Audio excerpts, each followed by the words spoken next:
For decades, Phylicia Rashad was seen as the calm center of American television, composed, intelligent, and unbreakable. She carried herself with dignity in a world that rarely offered grace to black women who spoke softly but stood firm. But behind that familiar poise, her life unfolded in ways the audience never fully understood. The woman who taught America what strength looked like was quietly carrying a much heavier story of loss, controversy, and endurance.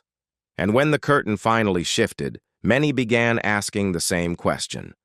What really happened to Phylicia Rashad? A childhood shaped by separation and survival. Phylicia Rashad was born on June 19, 1948, in Houston, Texas, during a time when segregation was not a theory, but a daily reality. Her early years were defined by a social structure that constantly reminded black families of their limits, their place, and their supposed inferiority. But inside her home, a very different world existed. Her mother, Vivian Ayers Allen, was not only educated, but formidable, a poet nominated for the Pulitzer Prize, and a cultural force who believed deeply in intellect, discipline, and dignity. Words mattered in that house. Ideas mattered. Self-respect was not optional.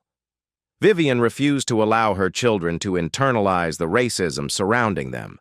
When Texas became too hostile, she made a decision that would permanently alter their lives. She gathered her 3 children, Phylicia, her older brother Andrew, and her younger sister Debbie, and moved them to Mexico City.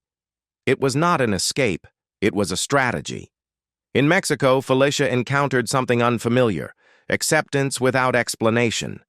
She later recalled how locals affectionately commented on her skin tone, something that would have been weaponized back home. For a teenager, the experience was transformative. It planted a quiet understanding that identity could be affirmed rather than defended. Her father, Andrew Arthur Allen, was a dentist educated at St. Augustine College and Howard University, and his background provided stability but not permanence. Her parents divorced while she was still young, an event rarely discussed publicly but deeply impactful. In that era, divorce carried stigma, especially within upwardly mobile black families striving to be seen as respectable.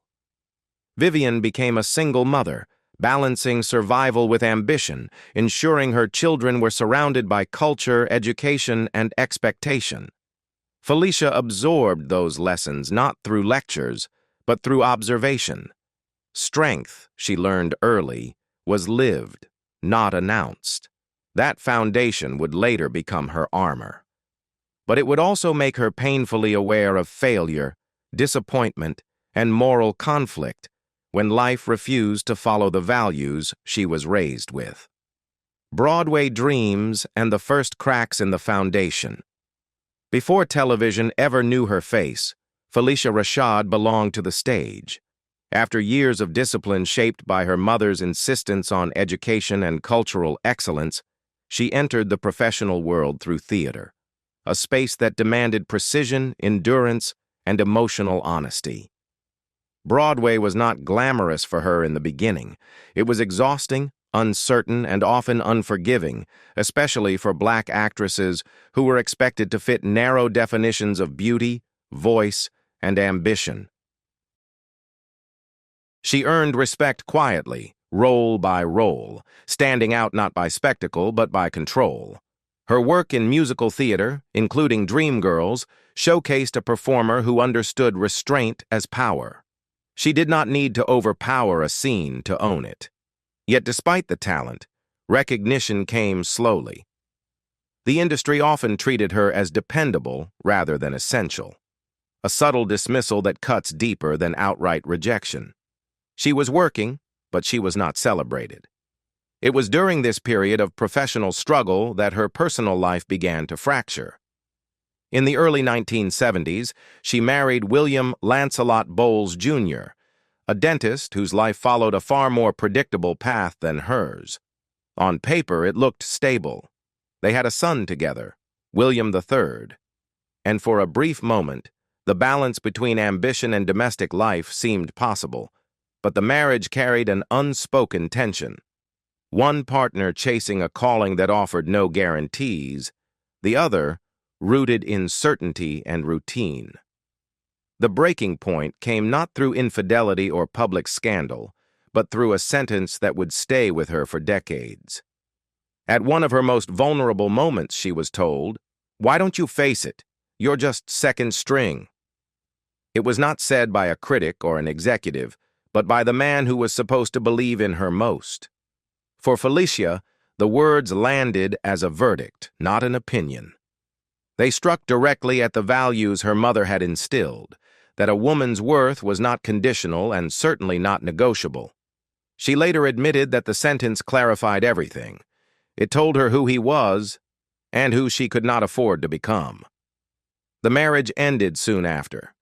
She was left to raise her son while continuing to audition, perform, and survive in an industry that rarely showed patience for women starting over. The pain did not destroy her, but it hardened something inside. From that point forward, she stopped seeking validation from proximity, whether to a husband, a paycheck, or an institution. Fame at home, chaos behind closed doors. By the late 70s, Phylicia Rashad's life appeared to be moving forward again. Her career was steady, her confidence rebuilt, and she had learned how to survive disappointment without becoming bitter. It was during this period that she entered a relationship that surprised almost everyone around her. She married Victor Willis, the lead singer of a wildly popular disco group whose image represented freedom, excess, and non-stop celebration. To the outside world, the pairing felt electric, theater discipline meeting pop culture spectacle. At first, the relationship carried a sense of escape.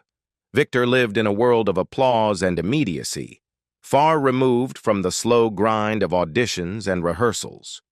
For Phylicia, it offered novelty and motion after years of emotional restraint. But fame, when unmanaged, has a way of amplifying unresolved problems rather than hiding them. The attention surrounding Victor's career came with rumors, pressure, and instability that Phylicia had not signed up for. Behind closed doors, the marriage began to reveal cracks that were impossible to ignore. Whispers of substance abuse circulated, and the chaos of celebrity life crept into their private space. Phylicia was no stranger to sacrifice, but she had learned something crucial from her first marriage. Loyalty could not come at the expense of self-respect. She did not try to rescue what could not be stabilized. She did not dramatize the collapse. She simply left. The marriage ended quietly, without public spectacle or interviews filled with blame. That restraint was intentional. Phylicia understood that public narratives tend to flatten women into stereotypes, either victims or villains, and she refused both roles. What she carried away from the relationship was not bitterness, but clarity. Love, she realized, could be exciting and still be unsafe. Chemistry could exist without compatibility, and walking away did not mean failure, it meant survival. By the early 80s, she found herself single again, older and more grounded than ever. She had learned to recognize warning signs, to trust her internal compass, and to accept that not every chapter was meant to last. What she could not yet predict was that the next role she accepted would redefine her image forever, not just as an actress, but as a symbol of Black womanhood in American culture. That opportunity arrived quietly, and when it did, it would elevate her to heights she never pursued, and place her in the center of a legacy that would later become deeply complicated. The perfect image that left no room to fall. When Phylicia Rashad stepped into the role of Claire Huxtable, she did not realize she was about to become a symbol larger than any performance. The show arrived at a moment when American television was desperate for a different image of Black family life. One grounded in stability, intelligence, and mutual respect. Claire was not written as a side character. She was educated, decisive, affectionate without being submissive, and unapologetically authoritative. For many viewers, she became the model of what strength looked like when it did not need to raise its voice. Almost overnight, Phylicia's public identity fused with the character. Audiences did not just admire Claire Huxtable, they trusted her. Mothers saw themselves reflected. Fathers respected her presence. Children listened when she spoke. The marriage between Claire and Cliff Huxtable was portrayed as balanced and affectionate, built on partnership rather than dominance. That dynamic mattered. It reshaped how television imagined Black marriage and family life, and Phylicia became inseparable from that cultural shift. But being elevated to that status came with an unspoken burden. When an actress becomes a moral reference point, the margin for personal complexity disappears. Phylicia was no longer simply allowed to be human. She was expected to embody consistency, wisdom, and grace at all times, on and off the screen. Any deviation would not be read as personal, but as betrayal. Behind the scenes, she was working long hours, raising children, and navigating relationships while carrying the responsibility of representing something larger than herself. The role required emotional control, and that discipline followed her into real life. She learned how to compartmentalize, how to stay composed even when circumstances demanded vulnerability. That skill served her career, but it also isolated her. What few people recognized at the time was that the show's warmth masked tensions that would surface years later. The legacy of The Cosby Show would not remain untouched. The man at its center, once hailed as a cultural hero, would become a source of controversy that no one involved could escape. And when that reckoning arrived, Phylicia Rashad's silence, and later her words, would be judged as harshly as any action. Loyalty, silence, and the cost of speaking too soon. When the allegations against Bill Cosby began resurfacing in the mid-2000s, they initially moved quietly, almost uneasily through the media. For decades, Cosby had been protected by fame, reputation, and cultural significance. But as more women came forward and investigative reporting intensified, the story could no longer be contained. By the mid-2000s, the image of America's most trusted television father was unraveling in full public view. For Phylicia Rashad, this was not a distant scandal. It was deeply personal. She had worked closely with Cosby for years, shared creative space with him, and witnessed firsthand the man behind the public persona, or at least the version of him she believed she knew. When the accusations escalated, the world did not simply watch Cosby. It watched her. Every word, every silence, every gesture became a statement. In 2015, as dozens of women publicly accused Cosby of sexual assault, Phylicia made comments suggesting that the allegations were part of an effort to dismantle Cosby's legacy. Her words were interpreted by many as dismissive of survivors, and the backlash was immediate. Critics argued that loyalty had crossed into denial. Supporters countered that she was speaking from personal experience, not legal judgment. But nuance rarely survives in moments of collective anger. The controversy intensified after Cosby's conviction was overturned on procedural grounds and he was released from prison. Phylicia publicly celebrated the decision, describing it as a grave injustice being corrected. The response was swift and severe. As Dean of the College of Fine Arts at Howard University, she now occupied a role that demanded moral clarity and sensitivity. Students, alumni, and faculty voiced concern, arguing that her comments conflicted with the values of an institution historically committed to justice and advocacy. Under mounting pressure, Phylicia issued a formal apology. She clarified that she never intended to invalidate the pain of survivors and acknowledged the need for deeper understanding and dialogue. But apologies do not erase impact. The damage was done.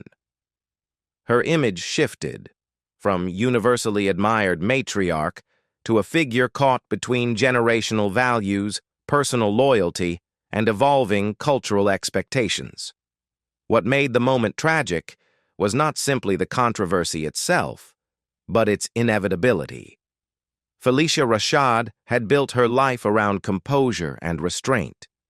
Yet in this moment, restraint was read as indifference and loyalty as betrayal. The woman who once represented balance now stood at the center of a cultural divide that offered no safe ground. What remains when the noise fades? After the controversy, attention slowly shifted away, but the consequences did not disappear. Phylicia Rashad returned to the one space she had always understood best: work.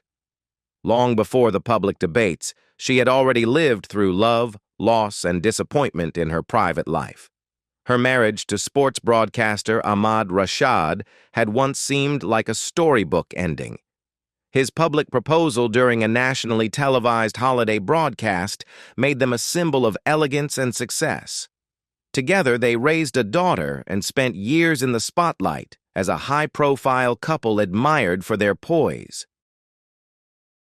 But time revealed familiar patterns. Constant travel, public attention, and rumors of infidelity strained the marriage. After years of trying to hold it together, they separated. Phylicia later reflected on her 3 marriages with a striking honesty, saying she had been married multiple times but never felt truly married in the way people imagine permanence. It was not bitterness speaking, it was clarity. Each relationship taught her something, and each ending reinforced the same lesson. Self-respect could not be postponed. Professionally, she continued moving forward.